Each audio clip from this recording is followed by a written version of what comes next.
Welcome to the Windows Computer and Technology channel, and just want to answer a few questions concerning the updates, the browser updates for security. So we have a lot of updates for security, and there's quite a few things that people have asked that I find interesting to answer in this video.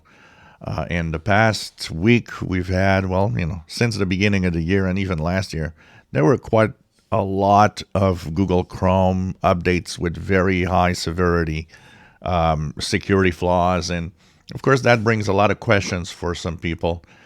First of all, whatever browser you use, it's all the same. The browsers use the Chromium engine. So Google Chrome is using the Chromium engine. So does Vivaldi, Opera, Edge, Brave. If you have a Google Chrome security update, it will go across all the browsers at some point. So that's why I always choose Google Chrome to talk about it, because it's the most used browser. But any of these browsers I just mentioned are all Chromium based, which means you should check for updates in the next hours or days after Google Chrome gets security updates, because they'll get the updates also to fix the security flaws. So that's the first thing. So whatever browser you're using, since they're all using the Chromium engine, the only exception to that rule is Firefox. Firefox has its own engine and its own security updates, by the way.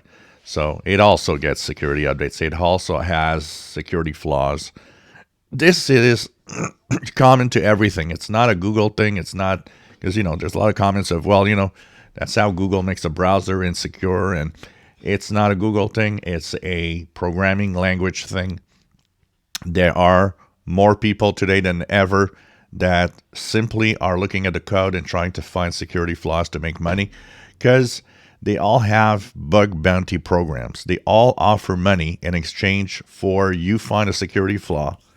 And some people and some security companies actually are making money that way, by investigating code and trying to find flaws in software. So that's why Microsoft, Windows and Office and all of its services, that's why Adobe with all of its software, that's why, of course, the browsers all have updates for security regularly. They all have security flaws. One question that came to mind for a lot of people is, when there's a big security flaw in my browser, should I change my passwords in my accounts? No. As long as you're not, you haven't been bitten by malware because of that, no, there's no need for that. There's no need for that, because the security flaw has been fixed, but you have not been exploited. If you never update your browsers, yes, at some point you'll get exploited, and then if you do, it's better to change the password everywhere. It's actually better to just reinstall everything and then change the passwords everywhere. But no, there's no need to do anything except just make sure that your browser is always at the latest update. That is the important thing. So, of course, Edge had its update happen this weekend, thanks to the fact that the Google Chrome browser had its update. You have, of course, Chrome that has its update also. And by the way, the ending, minus 84, some are mentioning they're at 85 or 86, is the same update. As long as it's 84 or later, a higher number, it's fine. You're okay, because you got the security update. The reason why, browsers and software has security flaws is simple. It's because it's made by humans, and humans are not perfect. You cannot, and it's impossible to create a piece of software that doesn't have security flaws in it. But as long as nobody knows, everything goes on. So some of the comments are like, yeah, so they fixed this now, but we probably have other security flaws. There are probably hundreds of security flaws in Windows and hundreds of security flaws in Google Chrome that just nobody knows about right now. That's why both the security researchers constantly look at the code, but that's also why hackers are constantly looking at the code. Because on the other side of the scale, the hackers, the bad guys, are also looking at the code trying to find security flaws. The difference is security flaws that are fixed by or that are found by security researchers. Well, they will actually tell the company, hey, there's a flaw here. Better fix that because it's easy to exploit. The hackers or the bad guys will also try to find security flaws.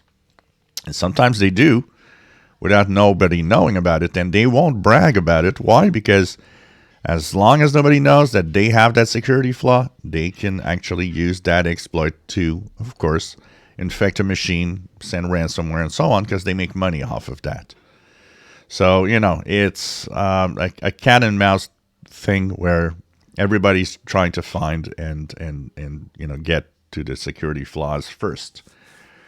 So there will always be security flaws. It's not when people say, well, I don't understand why there's so many flaws in the software. It's made by humans. Do you have a perfect all the time? Are you always perfect and never make mistakes? I guess not. We all make mistakes during our day, doing stuff, and during the week and during months. Well, you will do a code and not realize that code opens up a possibility of being hacked. You just don't realize it when you make the code. And that's why the security researchers are there to try to find those flaws and get that code right. So these are some of the answers that I want to give here about that. And like I said, any Chromium base, which is, if you're not using Firefox, all the browsers you're going to use are all Chromium based. So whether it's Brave, whether it's Vivaldi, Opera, or so on, you have to check for updates in the next hours and days after Google Chrome gets a security update. So when you see here that I post a security update to Google Chrome that is important to fix, well, take the time to check for your own browser also in the days ahead, because you'll have security updates. I'm pretty sure Brave and Vivaldi and Opera all had security updates in the days following that flaw, like Edge did. So it's always going to follow because they're all based on the same code. It's just really the skin and the look and the feel and some of the extra features that are different.